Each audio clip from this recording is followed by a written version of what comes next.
Picture it, Los Angeles, 2024. Welcome to Out on the Lanai, the only Golden Girls podcast you're ever gonna need to listen to. I am HAlanScott / Sadie Pines. I'm Kerri Doherty, and today we're doing a Beyond Golden Girls episode where we cover the many film and TV projects that the women did outside of the Golden Girls during the course of their illustrious careers. Today we are covering a project that was recommended by one of our listeners. Very passionately recommended. Trace or Trey, if you're French, recommended this, and I'm so excited to talk about it today, which is Betty White's arc in the role of Anne Douglas for 22 episodes of The Bold and the Beautiful. Okay, I have to admit something. Not everyone who listens to this podcast knows that I'm a big TV person. Obviously, we both are. We love television. I have never been a soap opera person. Have you? I was going to ask you this question. No. Well, there's a but. When I was 12... I love a primetime soap. Like a Melrose Place. You know what I mean? Yeah, I love of course. I watched 90210. I didn't watch Melrose Place, but I watched 90210. Yeah.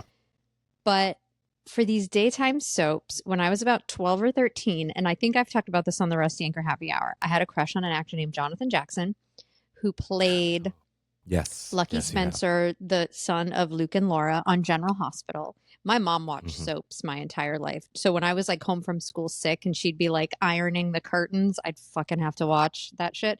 But I did watch for a short period of time when Jonathan Jackson was on. So I knew a little bit of like the General Hospital actors, probably around like 94, 95. That's it. That's it. I mean, I always thought my mother never really watched soap operas either, and I don't think my grandma did either.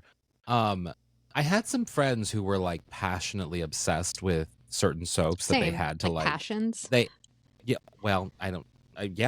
mean, sure. Passions I don't was know, like a but weird one. Like it was like a twin, not quite Twin Peaks, but it was definitely like not your regular soap opera. I feel like they're all kind of weird to me. But what I love is these friends of mine over my life that have had these like passions for these soap operas.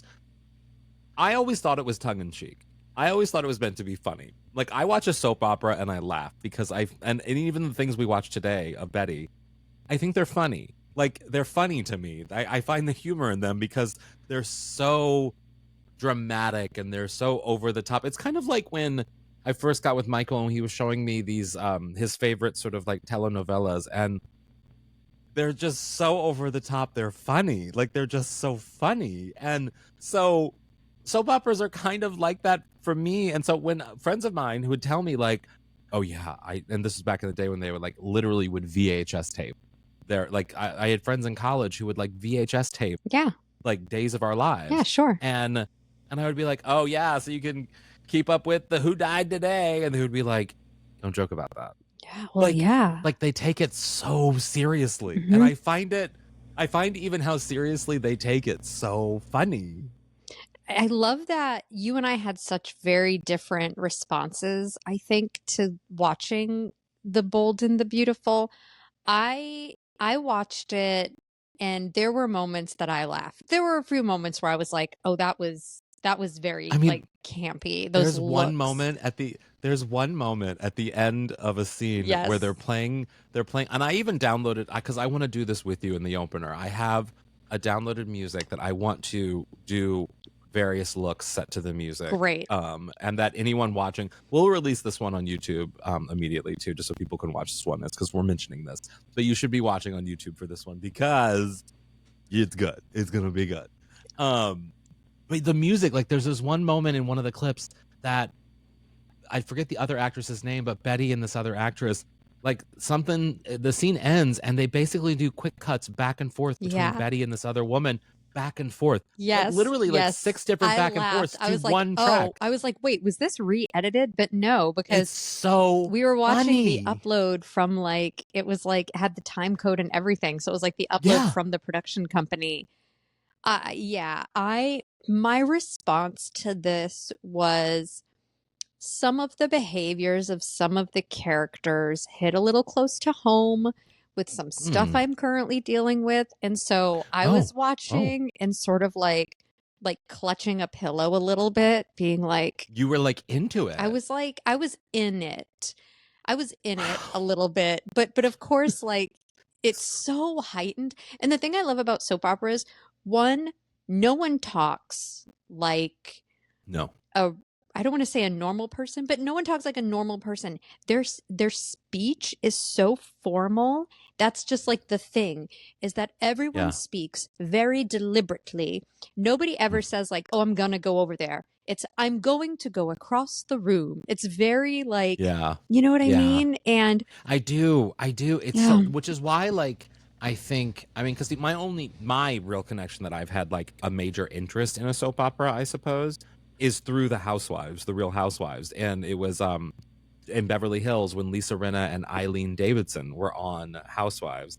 And Eileen apparently was shifting between two different soaps. I mean, soap fans out there listening, they're listening to me talk about this so flippantly, being like, we loved Eileen, because Eileen's apparently like the queen of yes, daytime. please forgive us, all you big soap fans. We're going to get some stuff wrong. Yes. We're definitely going to get some stuff wrong. Even watching these clips, I literally was like, I'm just going to let Kerri narrate this one. I don't know how we're going to talk about this. I don't know what she hasn't. This was all you. This was all you. So basically what we're doing, excuse me, what we're doing is, so Betty, and we'll get into what the show is about, but Betty was on 22 episodes over a couple of years, and somebody made a compilation. Do we know why she wanted to do I mean, because it seems such like a career. Like, I mean, it doesn't seem like a weird thing for her to do, but it just doesn't seem like a normal thing for her to do. Well, one, Betty says she never says no to anything.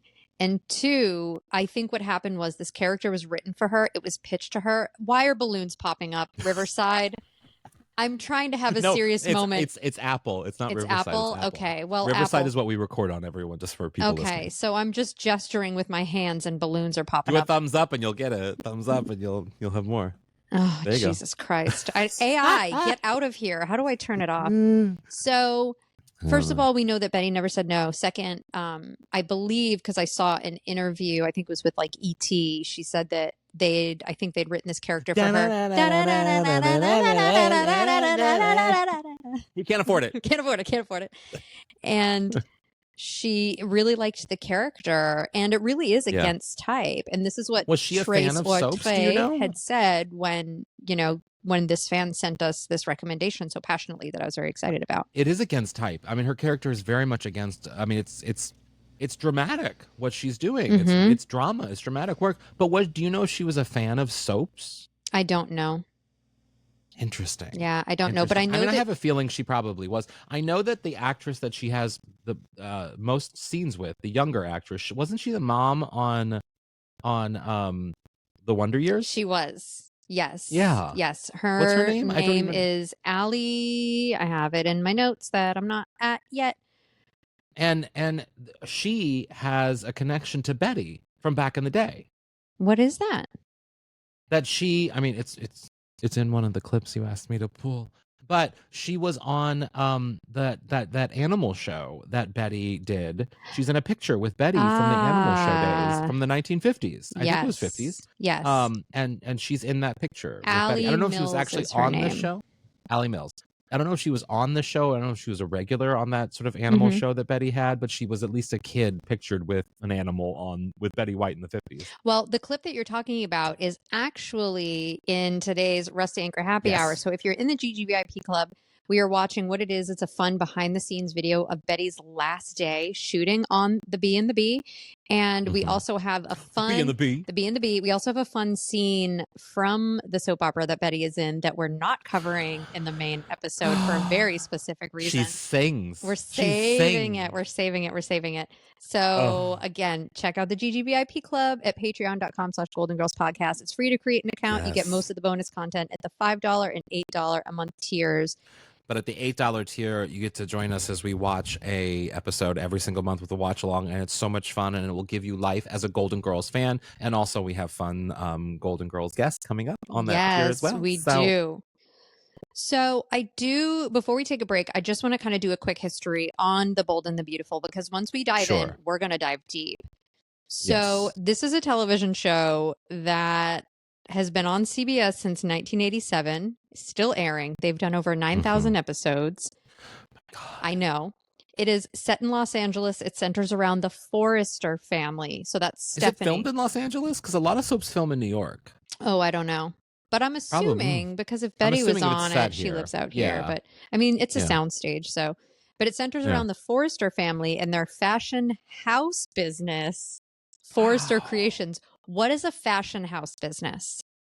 What does that fashion mean? House. Nope. It means like like House of Couture. Is that a fashion house? Yeah. I don't know. Yeah, it's a fashion house. I thought they had because they were talking about real estate. So I was like, well, okay. Oh, were they talking about real estate? What about real estate? I thought because she said like you build it in the sky and then I decorate it. I don't know. They just her and her husband talked about being in business, but it was very vague. So I thought maybe they built houses. I feel like that's a soap opera situation. I thought he was a developer. I thought maybe it was a soap opera thing. They build fashion houses. So I know literal fashion house. But what is that? If somebody said a fashion house, but what a fashion house? Okay, but what is a fashion house? Fashion house is like is it a frame of mind? Better. No, it's like a brand that creates fashion, and it's the house of, this is horrible, but I don't know, like Valentino or like the Balenciaga. Okay, like so it's like a fashion house. It's a brand, right? What makes it a house? It's a brand. It's just what they say. I don't know. Okay, it's just that's fine. It's just like a. Thank you for mildly explaining it. Yeah, I know. I'm not great at. We need a Michael intervention here. I know. Go get Michael. Ask him what a fashion house is. He's busy watching Mindhunter. Okay. Oh, good for him. Another type of soap, you could say. So like all soap operas, it's, wealthy families, love affairs, scandals, betrayals, death, all that stuff. This was a sister show to The Young and the Restless. Oh, I didn't know that. I didn't know that either, which kind of makes sense because it's like a spinoff, or what does it mean by sister show? So probably it was either maybe that they aired back to back, and it was I don't know if they were in this. I don't know. It just says it was a sister show. So fans are losing their mind. But what I like is about it being the sister show, maybe it's kind of like how 90210 was to Melrose Place.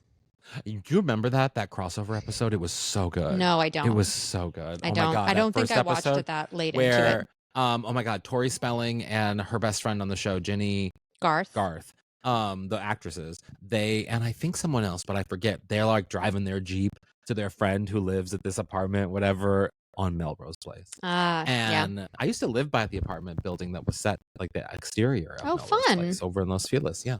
But yeah. So they go over there, and that's the connection to the show base. Well, what I liked is that it was like both shows were like, The Young and the Restless, The Bold and the Beautiful. It's like the adjective and the adjective. So I thought if the Golden Girls was a soap opera, it would be called The Menopausal and Horny.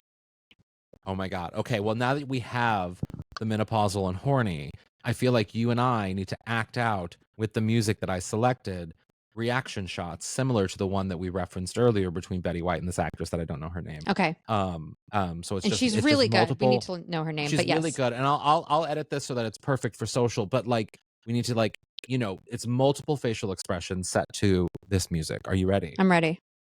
Are you prepared? I'm prepared.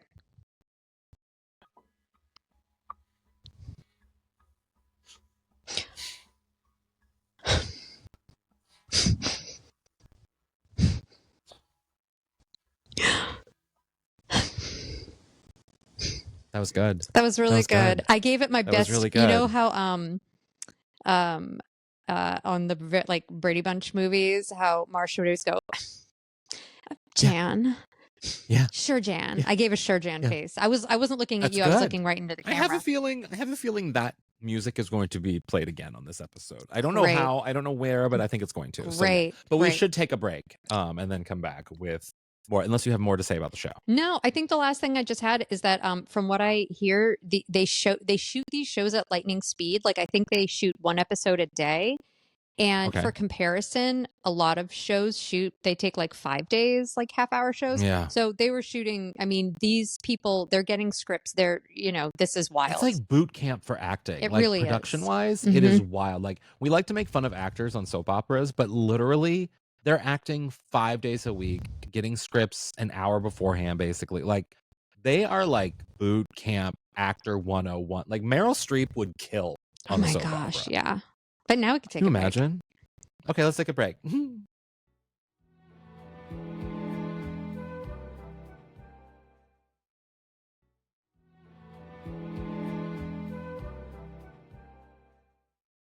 And we are back talking about Betty White's 22 episode arc on The Bold and the Beautiful, I believe from 2006 to 2009. And we got some clips this episode. So y'all should be watching this one and commenting on the YouTubes and subscribing and all the things, and on Patreon too. Because like this is an episode to visualize. Yeah, there's a lot of visuals here. I, for a second, want to talk about the character of Anne. I'm going to call her Betty throughout the entire show. But Okay. Anne, this character, like we said, very against type for Betty. She's a very emotionally immature parent to her two grown daughters. She's very judgmental. She uses shame, guilt. Your father was a loving father, but he was horrible with money. Like, yeah, she loves to judge a bit. She's pretty self-righteous, bit of a martyr complex, like bit of a mastermind with her kids. I can relate. Very coercive.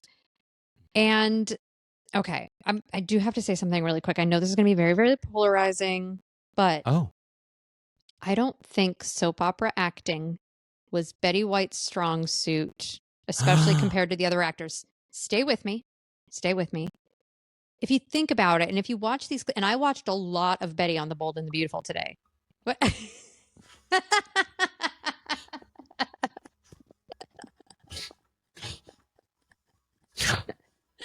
Put the music away. Press the button. Make it stop.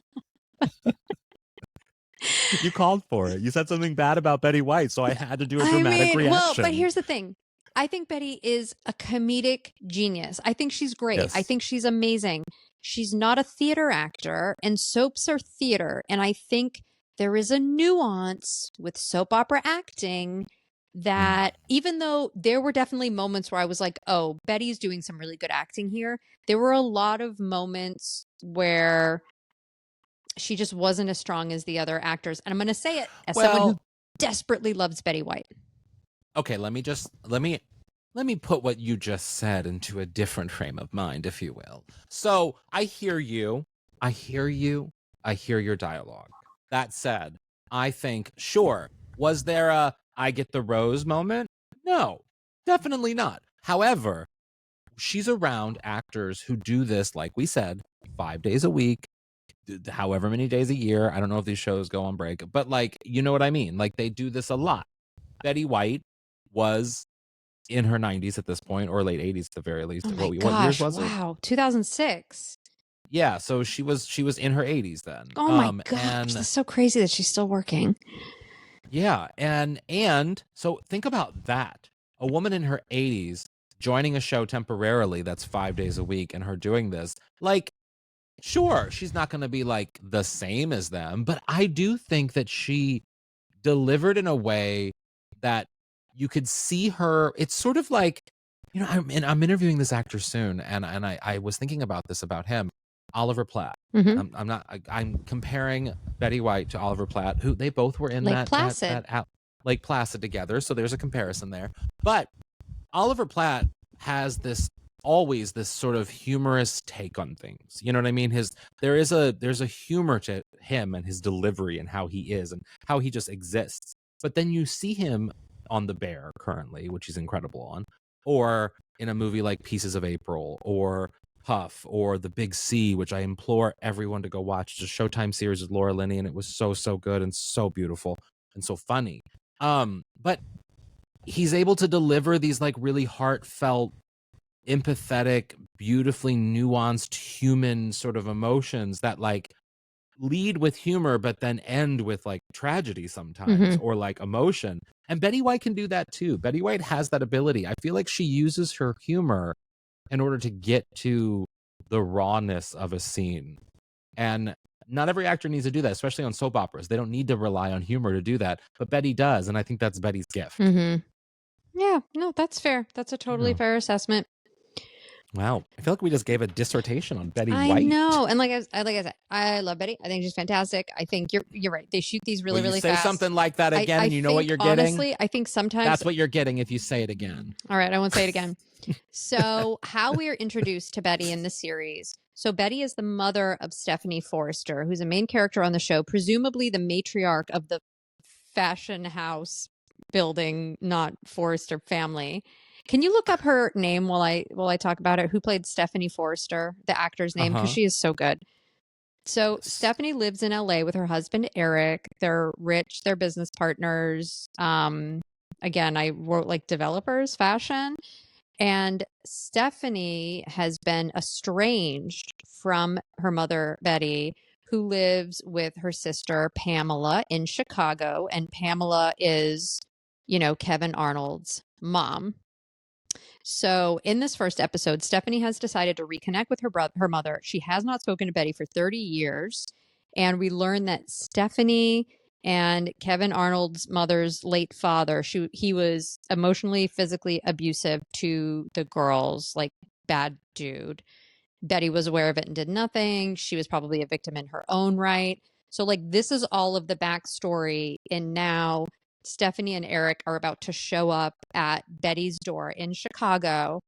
For the first time in 30 years. They have not seen each other or spoken. And this is what their reunion looks like. And Stephanie is played by the great Susan Flannery. She's great. Stephanie, what a pleasant surprise. I'm so glad you're here. Hello, Mother. We have some chocolate angel cake and some nice hot tea. That's very kind of you. You really didn't have to go to all this trouble. Oh, well, we would have served you dinner, of course, but dinner was at 6 o'clock, as it's always been. That I love hiding a diss within a simple sentence. It's sort of like, me replying to a friend being like, oh yeah, you could do that. I wouldn't do that. But you could do that. Yeah, it's just like that. It's very passive aggressive. And again, this is a mother who she was staring at the clock making dinner, so happy that Stephanie wasn't there at 6 o'clock. She wanted to be able to shame her right out the gate.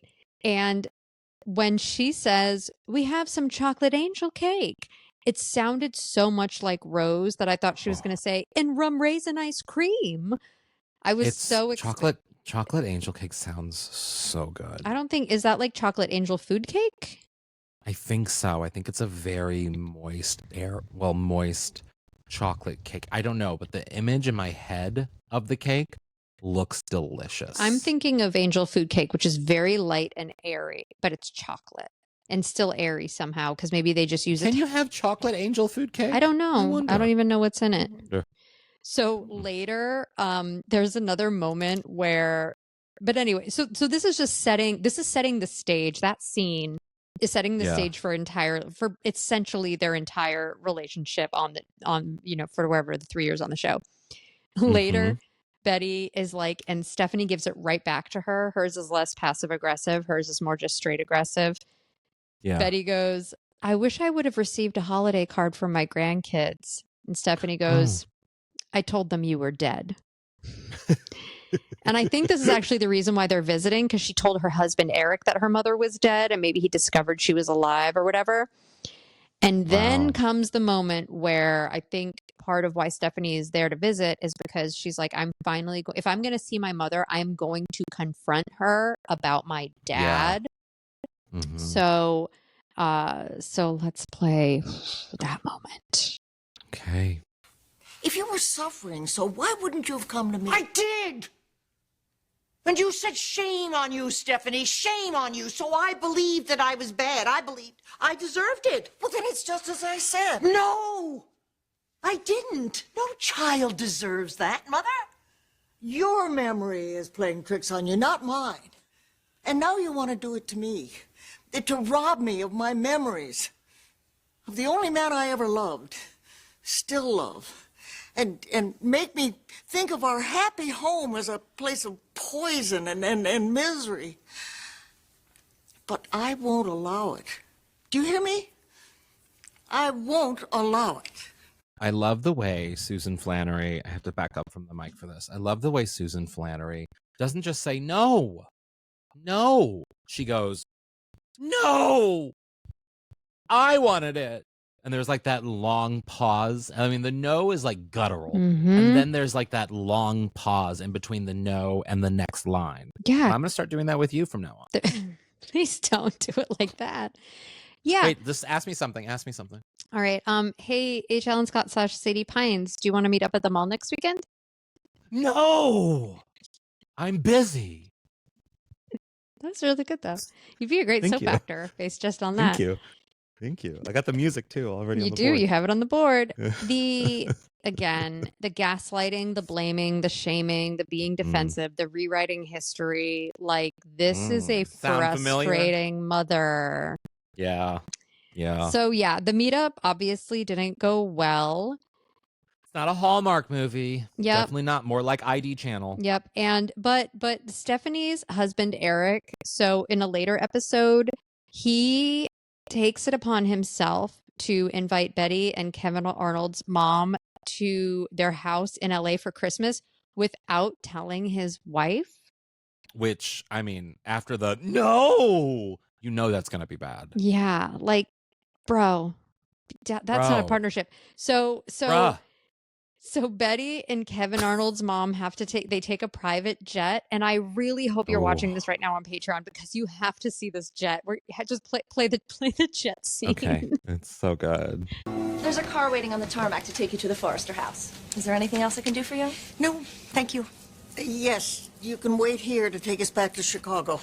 We probably won't be in the Forrester house very long. Yes, ma'am. Mom, I wish you wouldn't be so negative. I'm being realistic, Pamela. You should be too. Look, if Stephanie asks us to leave, we'll leave. But Eric believes there's a chance for you and Stephanie to reconcile. There's a reason to hope.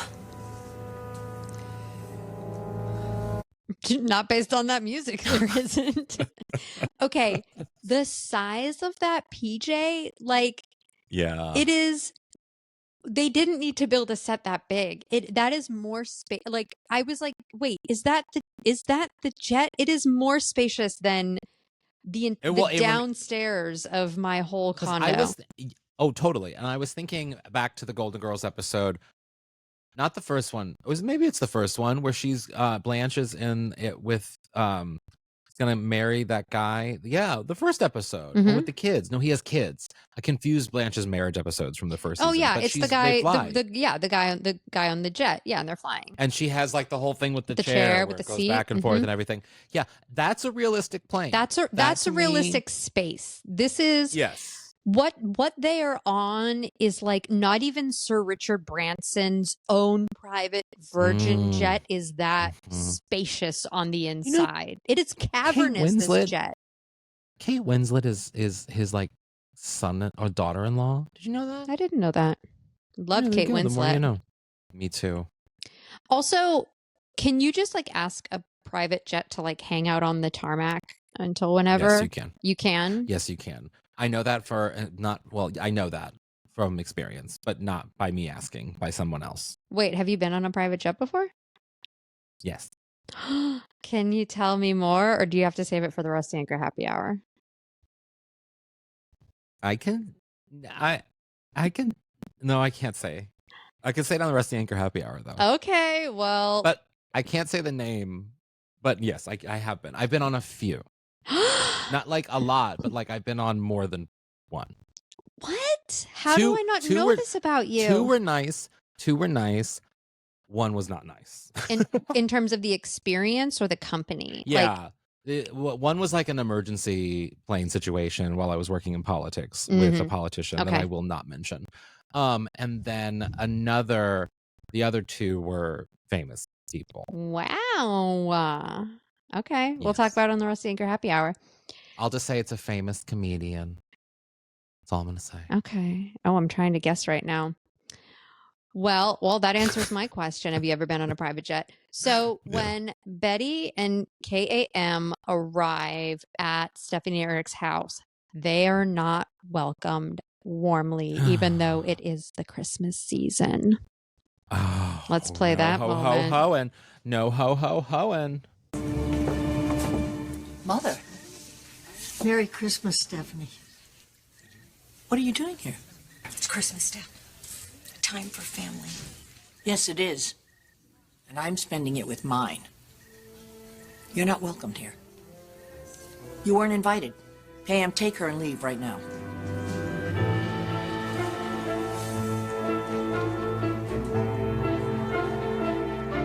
Okay, for people just listening to this, which there are many, this would be the moment, this moment in the podcast is when you need to go to YouTube or Patreon and watch, because it is the back and forth that Kerri and I mimicked in the opening of the show.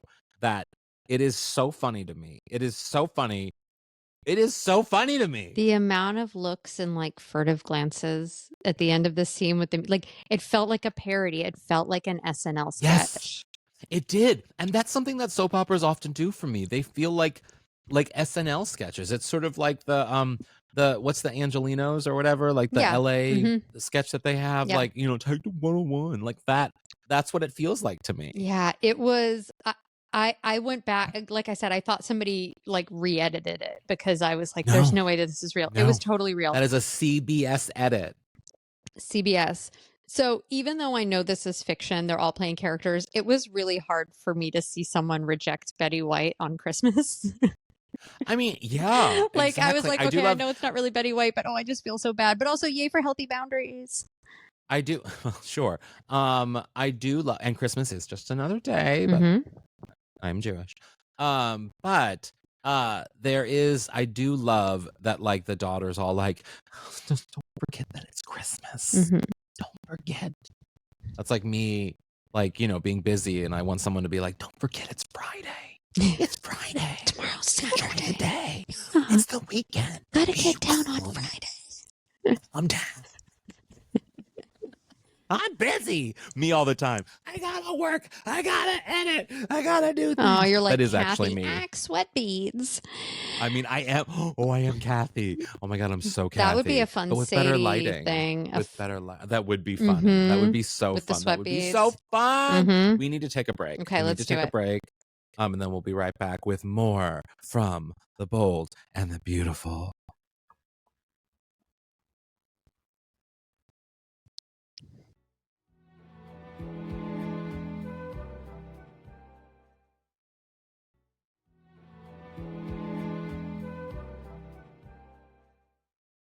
So you would think that Stephanie's husband, Eric, after this Christmas debacle would have been like, well, you know what? I gave it the old college try.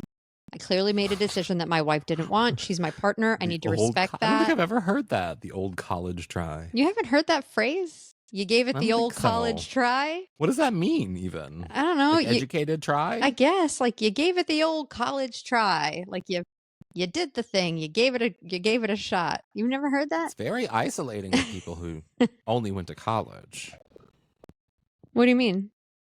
Well, if you didn't go to college, how do you if you give it a did, college yeah, try? of course.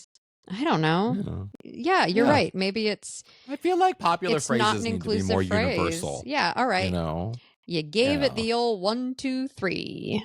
You gave it the old Kmart try. Well, everyone's been to Kmart. No, because there are people who are listening to this. Kmart's are not around anymore, are they? Okay, you gave it the good old Target try. Bradley's try. Like what? Okay. So, but no, like Eric has not learned a thing after this Christmas debacle. So he invites Betty and Kevin Arnold's mom to come live with them in Los Angeles. He thinks this is a good idea.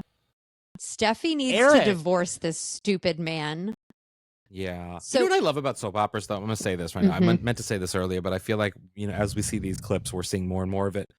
I love that it seems to be like a platform or a medium for women, for female actresses. Like, it seems like they shine in these kind of stories and things. Like, it's like we want to see the female storylines, and they're leading the storylines, and they're at the center. And like, even Eric in the storyline here is more of kind of like a just sort of moving parts, but like it's really Betty and well, and I haven't Stephanie. seen, there's a whole slew of younger actors, like Stephanie and Eric have a daughter, I believe. Oh, Steffi. Because when I looked up Stephanie, I don't know if it's her daughter or not, but I looked up Stephanie and Steffi came up, so I assumed. Oh, I think that's somehow. her. Oh, because I think they call her Stevie or something too. But Stevie, I don't know. Sorry, soap fans. Sorry. Anyway, yeah, sorry, soap fans. We're doing the best we can. So now Kevin Arnold's mom and Betty have relocated to LA. Betty is staying with Stephanie and Eric in their Los Angeles mansion. That is like, in their fashion house. Yeah, in their fashion house. But once again, Stephanie's like, nope. She puts Betty in the guest house and immediately starts looking for real estate so she can get her the fuck out of there. Has anybody, I know you don't like it when people stay with you, but has anybody ever like overstayed a welcome with you? Yeah. Oh yeah. Yeah. Oh yeah. But I'm not one of those people that I have a hard time telling someone to leave. You know what I mean? I can pretty much be like, you gotta go. I gotta do stuff. Yeah. You know? And I'm pretty direct about that, which is probably why I have a very small group of friends. Yeah. Wait, you think why do you think that? Is it just because you're like, I don't have time for people like this? I feel like I'm probably difficult to put up with. And so the people that stay are the ones that matter. I was going to say, I actually feel like you're so chill to put up with. You never get. Oh, well, thank you. Your feathers never get ruffled when do you know that one? No, I don't get ruffle angry, your feathers. but you also don't see, but the thing is like, that's why you stick around, because you don't mind when I just say no. No, I don't. Yeah, like, I mean, whereas some friends do, some people do. Like, I'm very liberal with my no's, and I'm sort of like, no, that's not my thing. Yeah. Do you feel like people take it personally? Yeah. I think I'm judging them, and it's like, it's just not my thing. Mm-hmm. Yeah, ain't about you. You know? Ain't no thing but a chicken wing. Do you know that one? It's about me. Yeah. Oh, I do know that one. Ain't no thing but a chicken wing. I know you love a chicken wing. I know I have been making these chicken wings. I knew this was going to come up as soon as I said it. I was like, oh no, we're going to have to talk about chicken wings. I bought some new seasoning Go ahead, for it. just And tell us all. I'm wow, gonna put this these down. chicken wings right off the bone, buttermilk ranch. I got some Creole seasoning on it now. Ooh. Ooh, it's like I'm down in New Orleans. You done? I'm Yeah, just I kidding. guess My so. mother literally said that to me on the phone the other day when I was talking. I was like, God. oh, I'm sorry. Is your mother Stephanie? Not Stephanie. It would be Betty's character. Yeah. Okay. So wait, where was I? Okay. So while Betty and Kevin Arnold's mom are staying with Stephanie and Eric, Betty starts doing what she does best. She starts meddling in her daughter's lives. She's trying to stir up the drams. She's starting to put some thoughts into KAM's mind. And I do want to play this moment. She's dirty right now. Stephanie going to her car. She can't stay and have dinner with her own husband? Well, maybe something came up. Maybe they had a fight and she's storming out. Mother, that does not concern you either way. She doesn't want you here either. Because you show her up in Eric's eyes. Mother, please. Everything you do has to remind him of what he doesn't get from the self-centered woman he married. I love people. It's an amazing line. Amazing.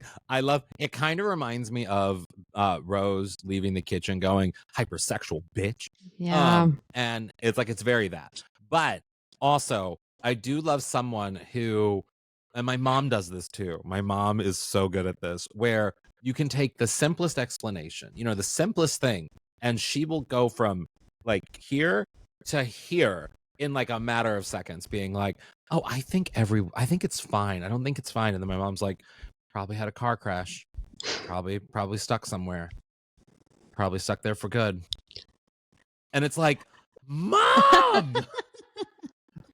He's just late. It's only 12:30. He's not dead. Is it always very matter of fact, her delivery, or is there? Yeah, it is. It's very like and then sometimes she'll just do it as she's just sort of explaining something. You know what I mean? She'll just be like, I don't know. You don't know. Maybe you could get on a plane and then it has one of those bolt problems and then the door flies off and then you fly out and crazier things have happened. You know what I mean? And like your a door body flying off a plane. plummets and you're semi-conscious as your body smacks the water with a force of about 100 miles an hour.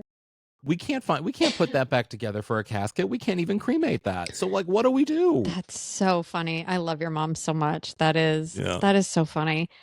Well, like I said, I didn't watch every episode of The Bee and the Bee about this, but I am pretty sure that Kevin Arnold's mom and Eric do start having an affair At the least, it's an emotional affair, and at the most, like, it's a full-on sexual, emotional, all the things affair. And while this is going on, An Stephanie emotional affair sounds boring. Emotional affairs, I think, can like actually, I mean, I think sometimes they can be more damaging than physical affairs to some relationships. I can see that. I can see that, but they also just seem boring. Like, if you're gonna have an affair, like, include the sex at least. Like, if you're gonna go that far, you know what I mean? I feel like for some people, they may think that having an emotional affair is like a little less it's a little like weighs less heavy on their conscience, maybe, you know, because they're like, well, I haven't, you know, been physical with this person. Acted on it. Yeah. So, but I feel I like don't know. emotional affairs, like there is a point where if you have access Straight to someone, Straight people. it goes, it's quite boring. It's the bold and the beautiful. It's the B and the B. People. So while all this is going on, Stephanie and Betty are hanging out more. They bond a little bit. And there is a moment in a second here that I would like for you and I to recreate. So yeah, sure. Betty walks Stephanie to her front door, and Betty's about to turn around to get on a plane. They're not sure when they're going to see each other again. They're both kind of like looking into each other's eyes, and they have this, you know, pretty deep exchange with one another. So let's maybe cue the music, and I'm going to be playing the role of Stephanie, and you're going to be playing Betty. Ready? Okay. Take a sec to read the lines, get into character. It's what I texted you earlier. Wait. Oh, the text. Sorry, I was like, I'm looking at the email, not the text. No, that's okay. Take your time. Okay. I've got to get playing into the music. I'm playing the music. I'm ready. Let's go. Okay, I'm ready. Wait, who am I? You're playing you. Oh, you put I'm you. Okay, got it. Okay. Mother, thank you for putting up with me.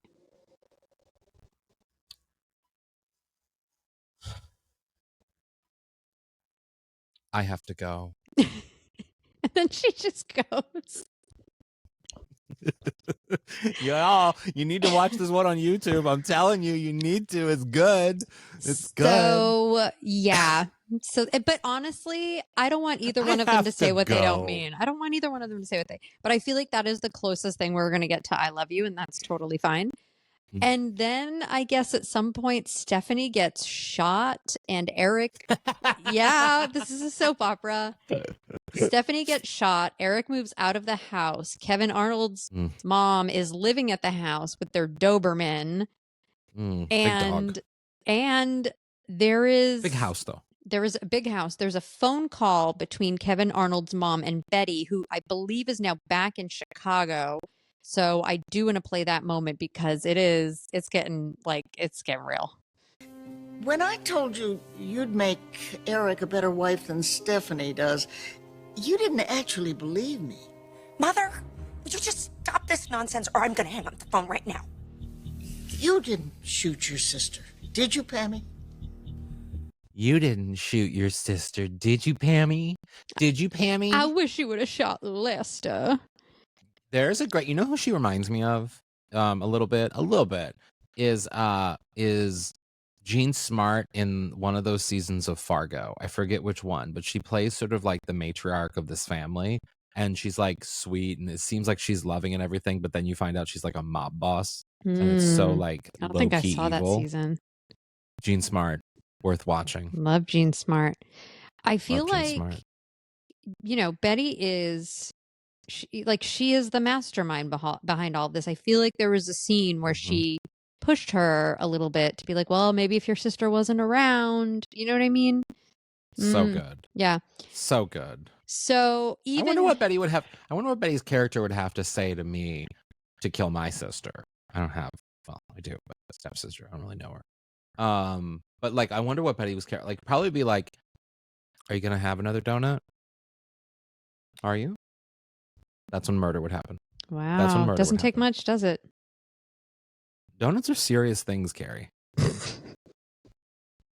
I love my sister. I would never I couldn't I'm not saying I fathom it. want to murder one of my siblings. I'm just saying, what could Betty's character say that would drive me to murder, and it would be making fun of me going for a second donut? That's when I would murder someone. I would murder someone who does that. Or who implies it. She would have to hypnotize me. Mm. Yeah. I think that's the only way. I'd outsmart her. But the thing is about all of I'm this... hypnotized, really. I'm hypnotized wink, right wink. now. Did hypnotists used to like come to your high school? Like, did you ever do that? Or you'd like go to a thing? They never did. They did at mine. It was real weird. It's not a normal thing for happens at high school. Yeah, no, it happened at my high school. I don't know if we went to a thing or if a hypnotist was brought to us. What kind of things are happening at your high school? I don't know. Lots of things. A lot of people were fucking in my Tinkerbell clock. Like, it was an unruly place. Massachusetts. People like to make fun of people in the South. I'm just telling you, Massachusetts has some crazies it's too. It's an aggressive place. Yeah. So here's the thing about Kevin Arnold's mom is that even if she did try to kill her sister to be with Eric, it hasn't really worked because now he's with another woman, and KAM tells this to Betty. She goes, and she's horrible, mommy. And Betty's like, well, what did you expect? That man likes horrible women. Men like horrible women. You need me to take care of you. And I was like, oh my gosh, this was all a ruse to get Kevin Arnold's mom to move back to Chicago with you. Genius. So narcissistic, so coercive. She plays the role of the protector. She is the abuser. This was her long game. So Stephanie does live, of course. And then Kevin Arnold's mom tries to kill, I think, Eric's girlfriend because they say like she's off her meds is what the show tells us. But okay. Oh, that reminds me, I'm going to take my meds today. Yeah. Take them, yes. But Betty convinces the woman not to press charges, whatever, as long as they take Kevin Arnold's mom back to Chicago, which I don't, maybe can a victim of attempted murder make the call not to press charges, or does that have to be like the police or the DA or whatever? No, I feel like murder is one of those things that you don't get to choose about the charges. It's sort of like they just happen. Yeah, like attempted murder. Because with murder, obviously there's no victim that can make that choice, but yeah. So then I don't really know what happens after that. I know like somewhere down the line, Betty falls ill and tries to reconnect with her daughters. And then there's what I like to call the beaches moment, which is so good. Betty's sort of her curtain call goodbye on the series. Let's play that moment.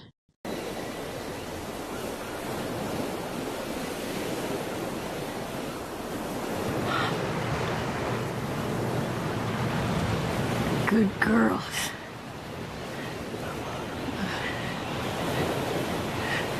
Don't leave us. Sit up straight.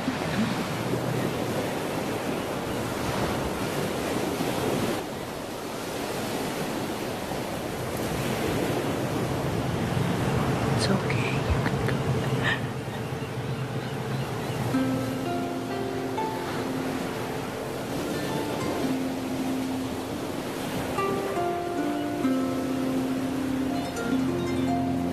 I have to say, this scene kind of got me. Did you ever know that you're my hero? Can't afford it. Can't afford it. But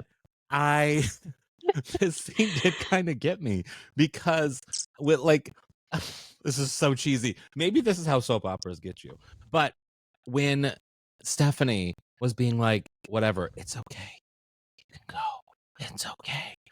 It reminded me of with Frasier when I was looking at Frasier when we had to put him down. Oh, the whole time I watched it and I was getting emotional. I was like, I went through one day without crying and now I'm crying again. Oh, the bold and the beautiful. I'm sorry I gave you that. I'm sorry I gave you that moment. No, it's okay. Crying's healthy. I know crying's healthy. But I also feel like I want to protect you, but I shouldn't be trying to protect you from your own feelings that you have to feel. Feelings are okay. You have to feel them. You have to feel them to move on. Yeah. Yes. But it was a good scene. I mean, Betty did it.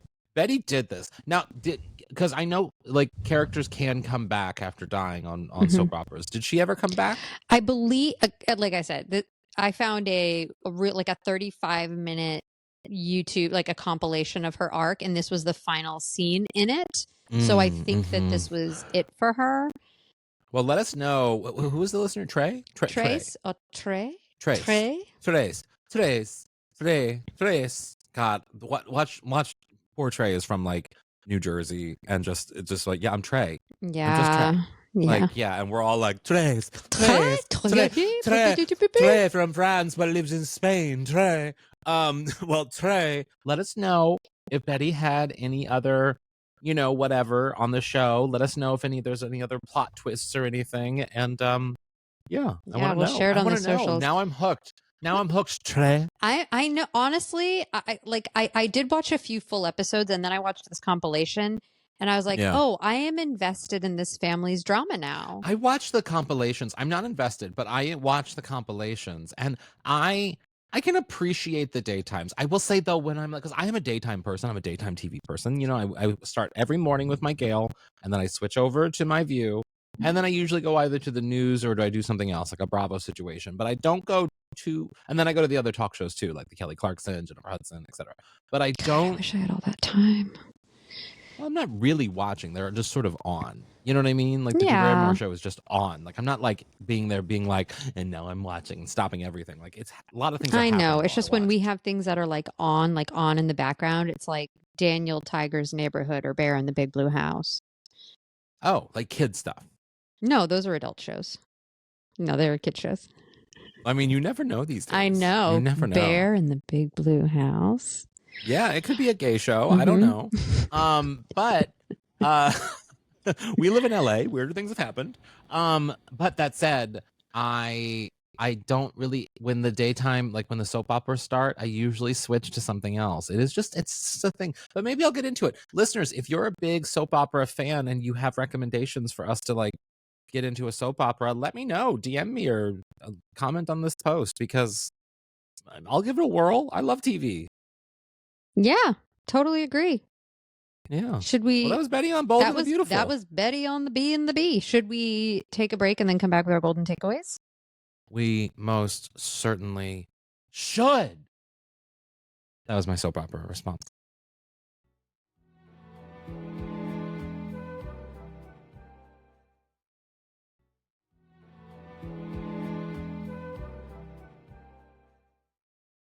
And we are back with a golden takeaway, which, as you know, I'll do it like a soap opera.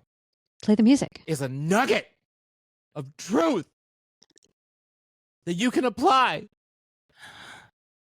to your life or the life of our listeners. Kerri, what's your golden takeaway? I have a book recommendation. Okay. It's called Adult Children of Emotionally Immature Parents. It's written by Lindsay C. Gibson. And it's a great read. It's so sad. It's a great read. What's your takeaway? It's the saddest golden takeaway because it's so layered. Because it's like, why did you ever read this book? It's not that layered. It's pretty layered, pretty transparent. Oh wow, that was good. No, I don't want to make you cry 2 times today. No, this is a good cry. My makeup from earlier. I interviewed Lisa Kudrow earlier. My makeup's coming off. Oh, I'm so jealous. She was great. Okay, my golden takeaway from this episode is embrace the drama, people. I think more people should be dramatic in public. You know what I mean? I think not like don't murder someone, but like, like just if you're feeling it, feel it. Mm-hmm. Don't like hold back just because you're in a public space. Now, don't like intentionally cause a scene or be disruptive, but feel the thing you feel, No feeling is wrong, like I tell my 3-year-old. I just was thinking about wrong feelings in my head. Go on. Oh, well, maybe some are wrong. Yeah. Well, everyone, this has been another episode of Out on the Lanai. And if you stick around past all the bullshit that you usually don't listen to, like us plugging our socials, we got a little something special, a little deleted moment from this So recording that we thought was so funny. So stupid. It's so we are stupid. literally, we have recorded these episodes in advance because Kerri's traveling, and we've recorded so many episodes in the last 2 weeks. So many over this last week. I feel like we are delirious at this point. Yeah, I can't wait for the rest of the But we're Happy enjoying Hour. every second of it. It's going to be extra unhinged. Oh my gosh, we love you all so much. Thank you all for being part of our lovely Golden Girls community. You can check out the Patreon GGVIP Club at patreon.com/Golden Girls Podcast. You can check out our YouTube channel where these episodes drop the Monday after the podcast airs. Just YouTube Out on the Lanai. And who are we a part of? HAlanScott / Sadie Pines? Ooh. I wonder if we have some mommies over at Mom, Moguls of Media. That's right. So go support them in Mom Plus, and you can follow us on all the socials at Golden Girls Pod on the tweets, Out on the Lanai official on the Gramsies, and Golden Girls Pod on Facebook. Got nothing for that one. And I'm HAlanScott / Sadie Pines on most things. And I'm Squidzy on Instagram and Squid Eat Squid on Twitter. And if you want to do something else with the podcast, leave us a little nice rating and review. We love those. I actually read them. I feel great about most of them. Yeah, I do. They're really nice. I go on Apple and I read them. I read some the other day on Spotify too. I read some the other day, and everyone is so nice, and I love that. So please continue to do that. Even though if you've been a long time listener, we definitely could use your reviews. They do help the podcast a lot to find new listeners, but also it's just a nice thing to do for us. Thank you. We appreciate it. Yeah. And remember, that's your line. Wait. Play the music. Wait, you have to play the music. Yeah, play the music. And remember, as always,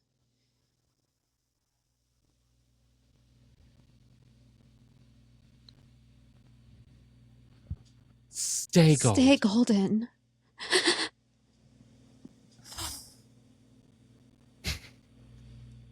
Okay. I want that as a ringtone now. Out on the Lanai is not endorsed by Whit Thomas Harris Productions, Touchstone Television, Disney, or any of its subsidiaries. It is intended for entertainment and informational purposes only. All names, pictures, audio, and video clips of the Golden Girls are registered trademarks and/or copyrights of their respective trademark and/or copyright holders.